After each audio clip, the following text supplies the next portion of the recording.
Hello friends, this is doctor Vanchana Singh Parihar, PCS officer MPPSC 2013 batch. I hope आप सभी घर में होंगे, सुरक्षित होंगे, स्वस्थ होंगे। अब आज जो हम टॉपिक स्टार्ट करने वाले हैं वो स्टार्ट करने वाले हैं पब्लिक एडमिनिस्ट्रेशन। आपके नवीन पाठ्यक्रम एमपीपीएससी 2020 के सेकंड पेपर के यूनिट 5 में पब्लिक एडमिनिस्ट्रेशन को जोड़ा गया है, जिसके अंतर्गत आपको लोक प्रशासन का अर्थ, क्षेत्र, विस्तार, प्रशासन के सिद्धांत, प्रशासन एवं प्रबंधन, प्रत्यायोजन, सत्ता, प्राधिकार, इसी प्रकार से आपके संगठन के सिद्धांत जैसे आदेश की एकता, नियंत्रण का क्षेत्र तथा नवीन लोक प्रशासन के नवीन आयाम, विकास प्रशासन आदि विषयों को पढ़ना है। अब इन्हीं विषयों के लिए हम सोचते हैं कि आखिर हमारे मध्य प्रदेश लोक सेवा आयोग की परीक्षा में लोक प्रशासन के यूनिट को कंपलसरी पेपर के रूप में क्यों रखा गया है या कंपलसरी यूनिट के रूप में क्यों रखा गया है। तो चूंकि हम सभी लोक प्रशासन का हिस्सा बनने जा रहे हैं, जो भी अभ्यर्थी एमपीपीएससी का एग्जाम देके नियुक्त होंगे, चयनित होंगे, वो लोक प्रशासन का हिस्सा बनेंगे। इस वजह से लोक प्रशासन का जो प्रारंभिक ज्ञान है वो हमें होना चाहिए और उसी का परीक्षण करने के लिए इसे विषय में सम्मिलित किया गया है। तो सबसे पहले आज हम देखते हैं फ्रेंड्स की लोक प्रशासन क्या है। मैं आपको आज पब्लिक एडमिनिस्ट्रेशन या लोक प्रशासन के बारे में बताऊंगी। इस लोक प्रशासन के अंतर्गत हमें क्या क्या पढ़ना है।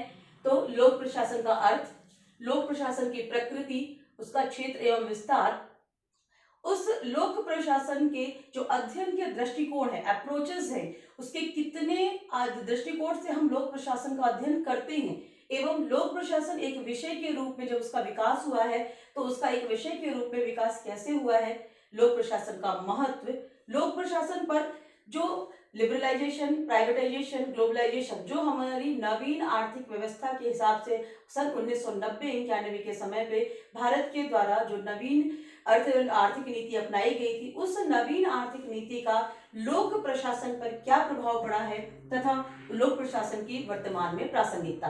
तो इन विषयों को हम, लोक प्रशासन विषय को हम इन टॉपिक के अंतर्गत अध्ययन करने की कोशिश करेंगे। तो सबसे पहले मैं आज आपको बताने वाली हूं लोक प्रशासन का अर्थ, कि आखिर लोक प्रशासन है क्या, लोक प्रशासन हम किसे कहते हैं। तो यदि आप यहाँ पर देखोगे तो मैंने लिखा है कि लोक प्रशासन दो शब्दों से मिलकर बना है, लोक प्लस प्रशासन। लोक प्लस प्रशासन से मिलकर बना है हमारा लोक प्रशासन। तो सबसे पहले हम ये देखेंगे कि आखिर प्रशासन क्या होता है। प्रशासन को हम समझने का प्रयास करेंगे। तो प्रशासन को समझने के दो बातें आप देखिए कि जो ये प्रशासन शब्द है, इसका शब्दार्थ क्या है और इसका भावार्थ क्या है। जो शब्दार्थ है, अगर हम केवल प्रशासन को शब्द के दृष्टिकोण से देखने की कोशिश करेंगे तो उसमें हमें पता है कि यह प्रशासन अंग्रेजी शब्द एडमिनिस्ट्रेशन का हिंदी रूपांतरण है। मतलब अंग्रेजी में जो एडमिनिस्ट्रेशन शब्द है उसी को हम हिंदी में प्रशासन के रूप में जानते हैं, और यह अंग्रेजी का जो शब्द एडमिनिस्ट्रेशन है ये आपके लैटिन भाषा के दो शब्दों एड प्लस मिनिस्ट्रियर से मिलकर बना हुआ है। और साथ ही साथ यह जो एडमिनिस्ट्रेशन शब्द है इसको फ्रेंच शब्द एडमिनिस्टर से भी उत्पत्ति मानी जाती है। वर्तमान अंग्रेजी में आपका एडमिनिस्ट्रेशन शब्द है, लेकिन कहा जाता है कि जो आपकी प्राचीन अंग्रेजी भाषा थी उसमें आपका एडमिनिस्ट्रेशन शब्द की जगह पे एडमिनिस्टर्न शब्द का प्रयोग किया जाता था। मतलब आपका जो प्रशासन शब्द की उत्पत्ति है, हम देखेंगे कि लैटिन के शब्द एड प्लस मिनिस्ट्रियर से, फ्रेंच भाषा के शब्द एडमिनिस्टर से और अंग्रेजी भाषा के शब्द एडमिनिस्ट्रन से मानी जाती है, और वर्तमान में यह एडमिनिस्ट्रेशन का हिंदी रूपांतरण है। अब जो ये शब्द हैं, इन शब्दों की मीनिंग क्या है। तो लगभग इन सभी शब्दों की मीनिंग है टू सर्व, सेवा करना, टू मैनेज, कार्य की व्यवस्था करना, और लोगों की सामूहिक रूप से देखभाल करना। मतलब अगर हम शब्दार्थ के दृष्टिकोण से भी देखें तो प्रशासन का मतलब क्या है, लोगों की सामूहिक रूप से देखभाल करना। तो ये तो हमने शब्दार्थ के रूप में देखा है, लेकिन अब हम अगर बात करें कि भावार्थ क्या है, मतलब प्रशासन को यदि हम भाव के रूप में देखना चाहें कि आखिर प्रशासन का भाव क्या होता है, तो वहां पर आपको एक बहुत छोटी सी बात मैं आपको बताना चाहूंगी कि सबसे पहले तो हमें ये देखना है कि प्रशासन के कुछ तत्व होते हैं। तो प्रशासन के 3 प्रमुख तत्व होते हैं। पहला तत्व है आपका विशिष्ट उद्देश्य, दूसरा है आपका सामूहिक प्रयास और तीसरा है आपका सहयोग एवं समन्वय। अब ये जो 3 आपके विशिष्ट जो तत्व हैं आपके प्रशासन के, इसको मैं बताने का ऐसा प्रयास करूंगी कि ये 3 तत्व आपके मुख्य रूप से क्यों हैं। कि प्रशासन के लिए हमने बोला कि कुछ लोग होंगे, मतलब 2 या 2 से अधिक लोग होते हैं, 2 या 2 से अधिक लोग, मोर देन 2 पीपल। और जब ये 2 या 2 से अधिक लोग हैं, इनके बीच में आपका क्या होगा, कार्य का विभाजन होगा, डिवीजन ऑफ लेबर होगा। अब कार्य का जब विभाजन होगा तो नो डाउट ये लोग मिलकर ही काम कर रहे हैं। एक अकेला कभी किसी काम को पूरा नहीं कर पाता है।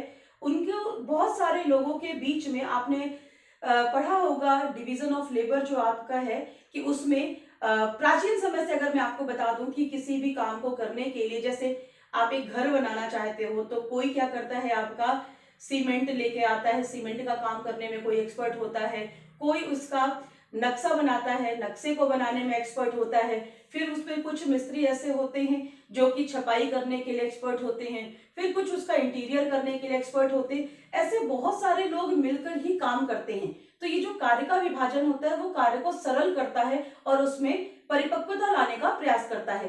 तो 2 या 2 से अधिक लोग होते हैं, उनके बीच में कार्य का विभाजन होता है।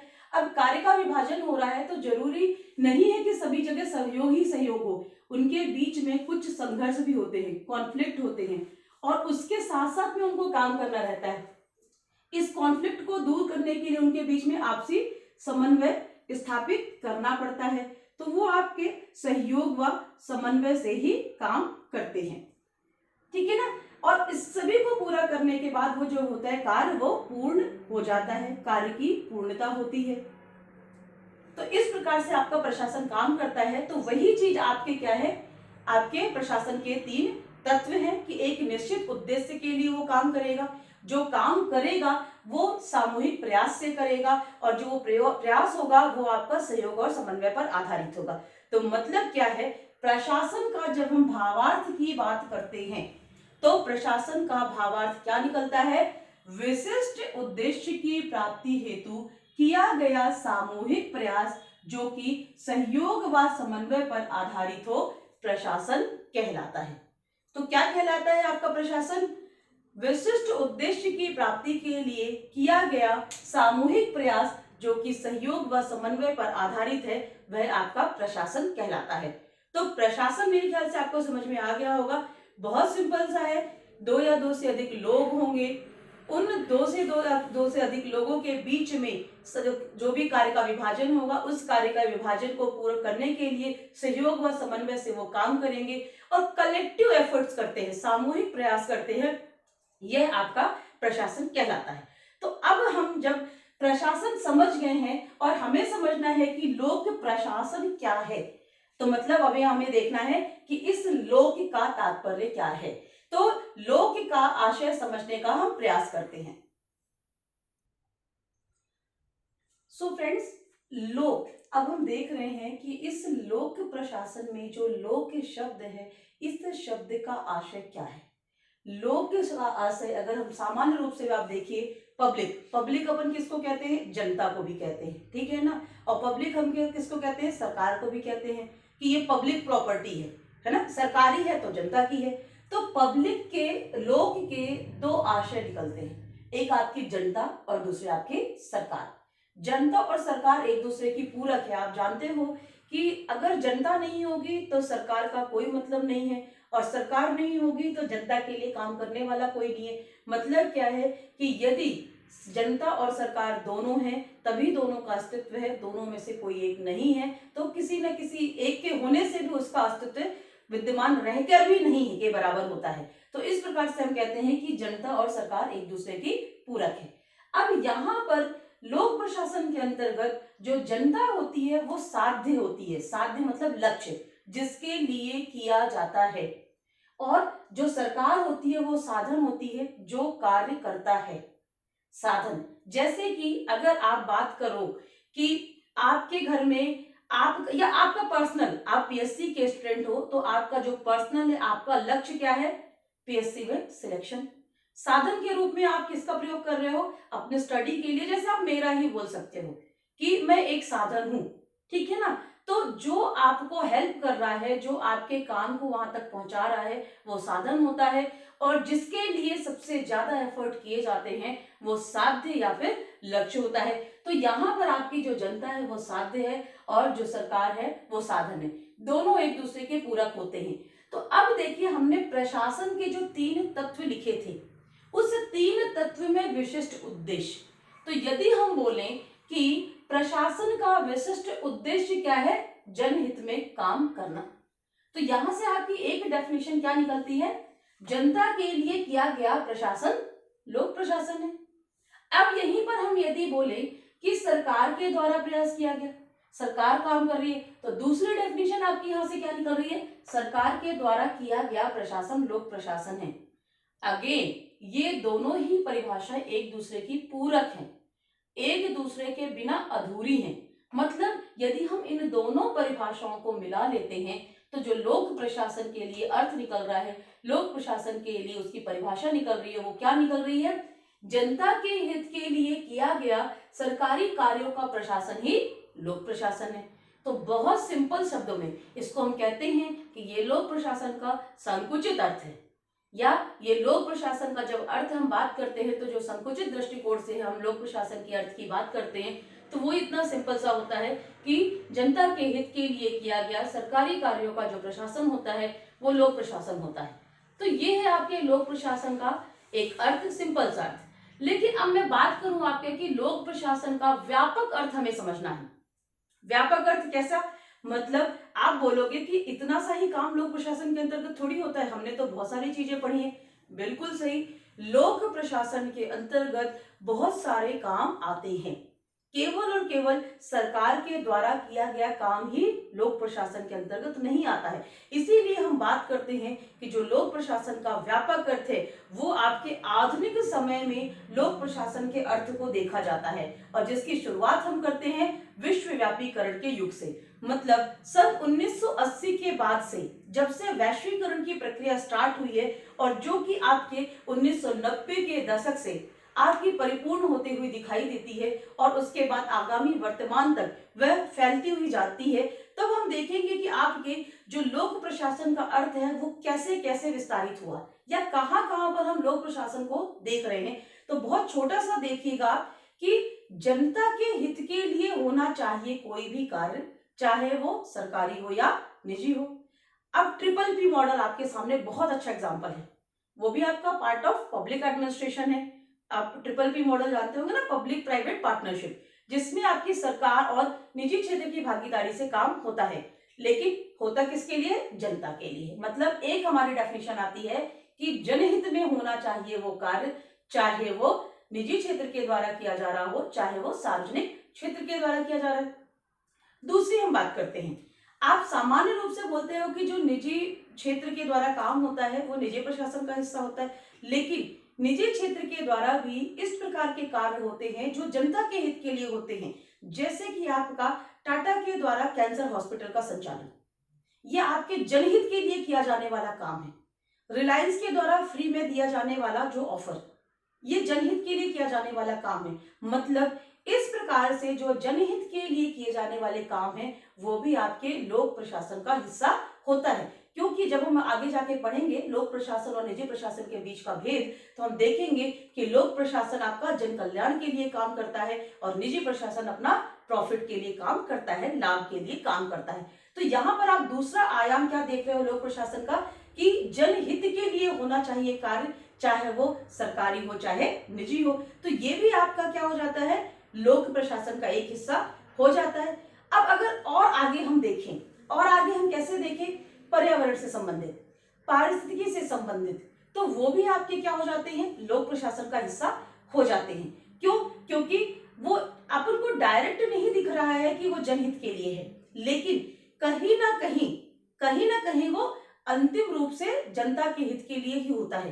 तो हम यहाँ पर ये क्या कहते हैं कि जनहित के लिए हो या ना हो, या फिर सरकारी हो या ना हो, लेकिन वह जो है व्यापक जनता को, बहुत सारे जो आप हम कहते हैं ना कि मास को प्रभावित कर रहा है, ज्यादा से ज्यादा लोगों को प्रभावित कर रहा है, तो इस प्रकार का भी जो कार्य होता है वो आपका लोक प्रशासन का के अंतर्गत आता है। मतलब अभी आप वर्तमान परिस्थिति, आप लॉकडाउन, हम इस समय वैश्विक महामारी की चपेट में हैं, वैश्विक आपदा है आपके सामने, कोरोना वायरस।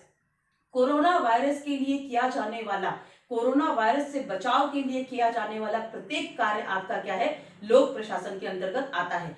अब आप यहाँ पर देखोगे एनजीओ की भूमिका, आप कह दो एनजीओ तो ना तो निजी क्षेत्र के अंतर्गत आता है, ना ही सार्वजनिक क्षेत्र के अंतर्गत आता है, लेकिन एनजीओ बहुत काम कर रहा है, मीडिया बहुत काम कर रहा है।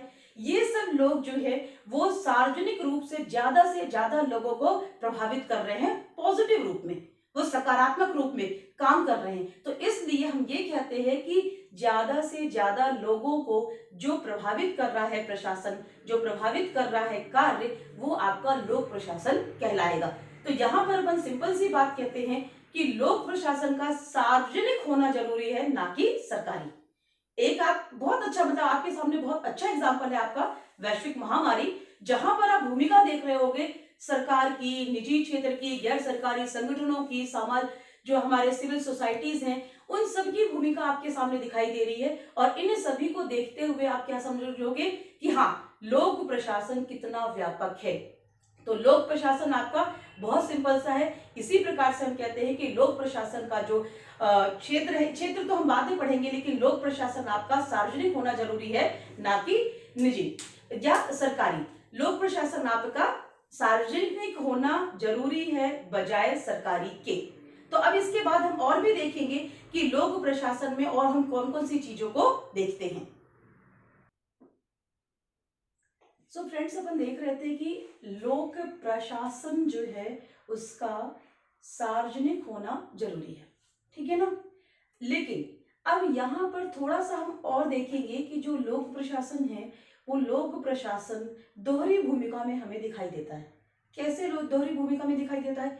एक तरफ हमको लोक प्रशासन दिखाई देता है जो हम कार्य करते हैं, जो कार्य है, व्यवहार है, मतलब प्रक्रिया के रूप में, और दूसरी तरफ हम लोक प्रशासन को एक अध्ययन विषय के रूप में भी पढ़ते हैं। अब यदि हमसे पूछा जाए कि लोक प्रशासन का जन्म कब से हुआ, ये क्वेश्चन बनता है ना कि लोक प्रशासन का जन्म कब से हुआ, तो हम क्या देखेंगे? एक चीज आप हमेशा ध्यान रखिएगा, जब से मानव सभ्यता का अस्तित्व है तब से लोक प्रशासन का भी अस्तित्व है। क्यों? क्योंकि जनता और लोक प्रशासन जो कि आपकी किस चीज में, प्रक्रिया के दृष्टिगत हमेशा एक दूसरे के साथ साथ चली है, एक दूसरे की पूरक रही है। तो हमेशा से याद रखिएगा, जब भी लोक प्रशासन एक प्रक्रिया के रूप में, व्यवहार के रूप में, कार्य प्रणाली के रूप में पूछा जाता है तो वह सभ्यता के उद्भव के साथ ही अस्तित्वमान हो जाता है। लेकिन वहीं पर जब हम लोक प्रशासन को एक अध्ययन विषय के रूप में देखते हैं, तब यहाँ पर प्रश्न बनता है कि लोक प्रशासन एक अध्ययन विषय के रूप में कब से अस्तित्वमान है, तो हम कहते हैं कि 1887 में। और हम कहते भी हैं कि लोक प्रशासन एक विषय के रूप में जन्मदाता हमारे वुड्रो विल्सन जी को हम मानते हैं। वुड्रो विल्सन ने 1887 में 1887 में आपका राजनीति प्रशासन द्वैत भाव का एक आर्टिकल लिखा था, जिसमें उन्होंने ये कहा था कि राजनीति विज्ञान से पृथक एक प्रशासन का विषय होना चाहिए, जिसके अंतर्गत हमें प्रशासनिक संपूर्ण संरचना, संपूर्ण कार्य प्रणाली, संपूर्ण व्यवहार का अध्ययन किया जाना चाहिए। तो इस प्रकार से अगर हम देखेंगे तो अभी हम यहाँ पर देखते हैं कि जो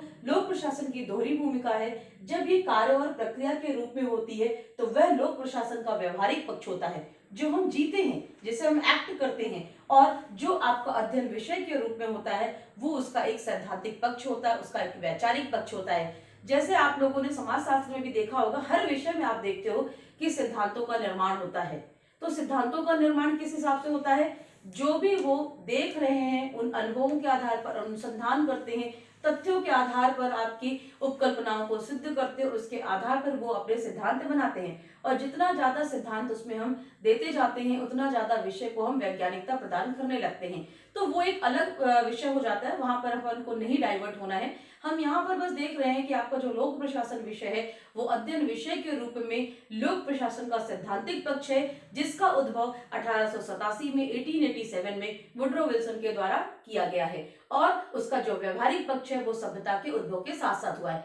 व्यवहारिक पक्ष के अंतर्गत होता क्या क्या है, क्या क्या आता है, यदि अपन इसको दूसरे शब्दों में बोलते हैं कि लोक प्रशासन के व्यवहारिक पक्ष में कौन कौन से तत्व सम्मिलित हैं, तो लोक प्रशासन के व्यवहारिक पक्ष की अगर हम बात करते हैं या लोक प्रशासन के तत्व की हम बात करते हैं तो उसमें लोक प्रशासन की संरचना सम्मिलित होती है, लोक प्रशासन की आपकी कार्य प्रणाली कार्यशैली सम्मिलित होती है, और लोक प्रशासन का व्यवहार सम्मिलित होता है, प्रक्रिया सम्मिलित होती है।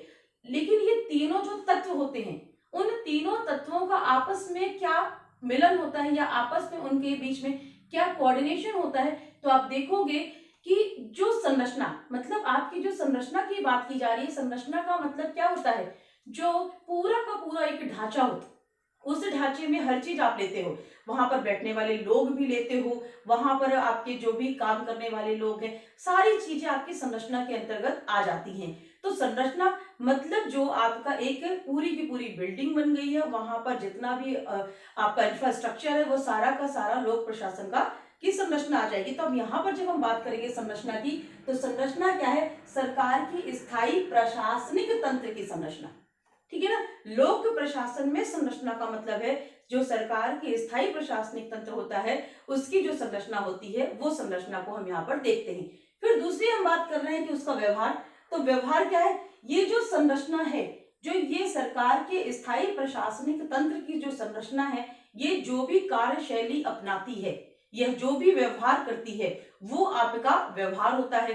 और अब जब हम प्रक्रिया की बात करते हैं कि लोक प्रशासन का जो तीसरा तत्व है वो प्रक्रिया होती है, तो वो जो प्रक्रिया कौन सी प्रक्रिया है, इसी संरचना के द्वारा जो प्रक्रिया अपनाई जाती है काम करने की, लक्ष्य प्राप्ति के लिए, साध्य तक पहुंचने के लिए जो भी प्रक्रिया अपनाई जाती है वो आपकी लोक प्रशासन की प्रक्रिया हो जाती है। तो इस प्रकार से हम क्या देखेंगे, उसका जो व्यवहारिक पक्ष है कि लोक प्रशासन क्या है, सरकार की स्थायी प्रशासनिक तंत्र की संरचना, उसकी कार्य प्रणाली, उसका व्यवहार, उसकी प्रक्रिया, ये हमारा लोक प्रशासन जो है कार्य या प्रक्रिया के रूप में जब हम बात करते हैं तो कहलाता है। अब इसी सब चीजों का अध्ययन, ये जो लोक प्रशासन के तत्व हैं, लोक प्रशासन की जो आपकी सरकारी तंत्र की संरचना है, उसकी प्रक्रिया है, उसका व्यवहार है, उसका कार्य प्रणाली है, इन्हीं सब चीजों का व्यवस्थित अध्ययन हम जब करते हैं तो वो आपका लोक प्रशासन एक अध्ययन विषय के रूप में हो जाता है।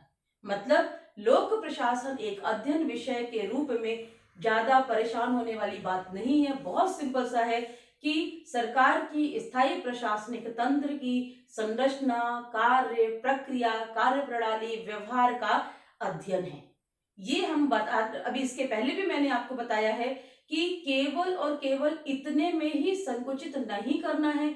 लोक प्रशासन का जैसे जैसे क्षेत्र विस्तारित होता जाएगा, लोक प्रशासन अध्ययन विषय का भी जो स्कोप है वो बढ़ता जाएगा, उसकी भी विषय वस्तु समय के साथ साथ बढ़ती जाएगी। ये परिभाषा मैं आपको बता रही हूँ 1887 की, जब उस समय लोक प्रशासन अध्ययन विषय के रूप में परिभाषित किया गया था। जैसे जैसे हम लोक प्रशासन का क्षेत्र पढ़ेंगे, इसके बाद हम पढ़ेंगे लोक प्रशासन का क्षेत्र क्या है, तो वहां पर मैं आपको बताऊंगी कि किस किस प्रकार से लोक प्रशासन के क्षेत्र को हम देखेंगे। हम लोक प्रशासन के क्षेत्र में देखेंगे कि हमारा आतंकवाद, नक्सलवाद, पारिस्थितिकी तंत्र से संबंधित समस्त चीजें जो है, क्योंकि पारिस्थितिकी दृष्टिकोण हमारा आता है उसके अध्ययन विषय में।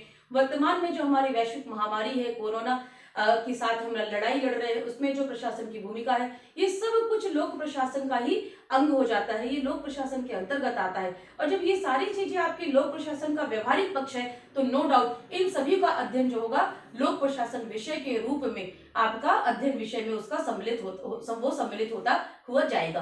तो मेरे ख्याल से आप लोगों को लोक प्रशासन क्या है वो एक विषय के रूप में क्या है, वो एक व्यवहार या प्रक्रिया के रूप में क्या है, प्रशासन का अर्थ क्या है, लोक प्रशासन का अर्थ क्या है, लोक प्रशासन सार्वजनिक होना जरूरी है ना कि सरकारी होना जरूरी है। लोक प्रशासन में हम केवल और केवल सरकार की भूमिका के साथ को नहीं सम्मिलित करते हैं। लोक प्रशासन में हम सरकार की भूमिका के साथ साथ समस्त उन प्रशासन की भूमिका को सम्मिलित करते हैं जो कि जनहित के लिए काम करते हैं, चाहे वो प्रत्यक्ष या अप्रत्यक्ष रूप से जनता को प्रभावित करने वाली प्रक्रियाएं हैं। यदि वो जनता को प्रभावित कर रही हैं तो वह समस्त प्रशासन हमारा लोक प्रशासन के अंतर्गत सम्मिलित हो जाएगा। तो आई होप लोक प्रशासन क्या है ये आपको समझ में आया होगा। So thank you, wish you all the best, stay home, be safe.